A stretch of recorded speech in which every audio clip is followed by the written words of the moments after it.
This is a short scenic walk to two waterfalls on the Rancheria River, where the river splits into two around a small rocky island. The walkway and boardwalk is designed for trail riders, giving access to the physically challenged.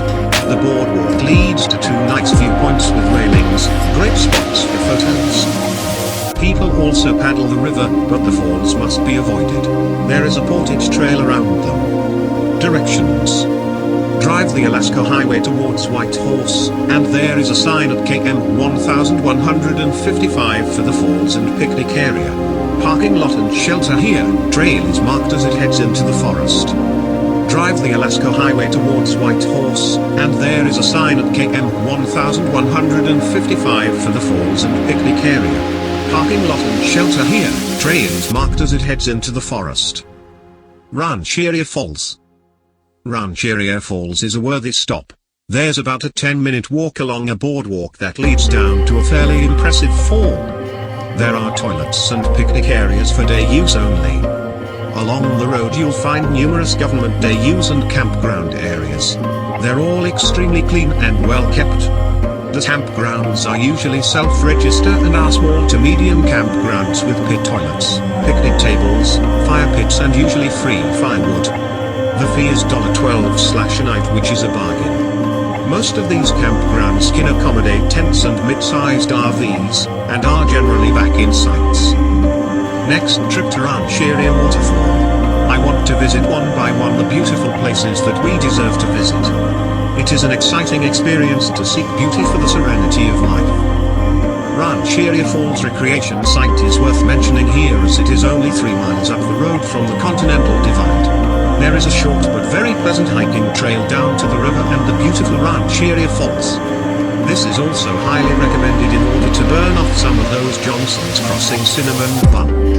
At historic milepost 710 is Rancheria Lodge, which was one of the first lodges to open on the Alaska Highway and one of the few original lodges still operating today. The original lodge was constructed of logs, but as the business grew the building was enlarged using materials scavenged from a nearby abandoned construction camp. Open year-round, Rancheria is not only a lodge, but also an RV park, restaurant and gas bar. Liard River Watershed. White and black spruce dominate the Liard Basin forest. The spruce, and scattered stands of lodgepole pine, willow, aspen, birch and larch provide critical habitat for woodland caribou and moose. Swamps and small lakes within the Liard River drainage support the largest population of breeding trumpeter swans in the Yukon. There are 33 species of fish in the Liard and its tributaries, more than in any other watershed in the territory. Traditionally, the Cascadena of this region gathered to fish in the larger lakes during the winter and summer. In the fall they moved to the uplands to hunt caribou and sheep. An important Casca fishing camp at Francis Lake, Sucho, dates back 2,000 years. The Liard River Canyon, near the British Columbia and Yukon border, slowed European exploration into the Yukon. Hudson's Bay Company trader Robert Campbell explored the Liard River in 1842, looking for a new source of fine furs and willing trading partners. The Hudson's Bay Company continued to use the dangerous Liard River route for many years to supply their trading posts at Francis Lake, Belly Lakes and Fort Selkirk on the Yukon River. Continental Divide. You are standing on the Continental Divide, the ridge line that separates two of the largest river drainages in North America.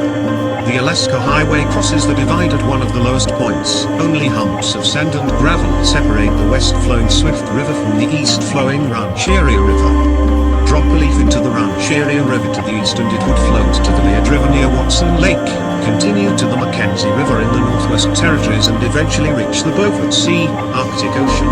A long journey of 4,200 kilometers, 2,650 miles, for our waterlogged leaf. Drop a leaf into the Swift River to the west and the current would take it to Teslin Lake in the Teslin River. The Teslin flows northwest to the Yukon River, which cuts across northern Alaska en route to the Bering Sea, Pacific Ocean. A journey of 3,680 kilometers, 2,300 miles. Yukon River Basin.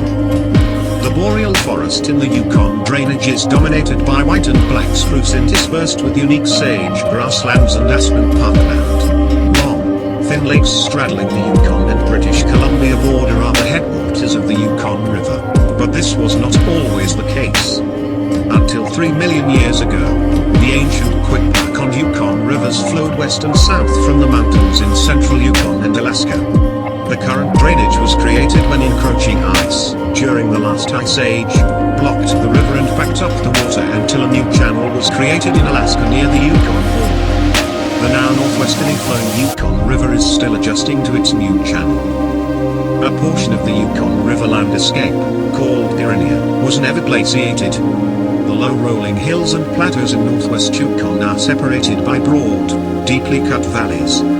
In the unglaciated region, there is relatively little lake habitat and the streams have few natural obstacles to fish migration.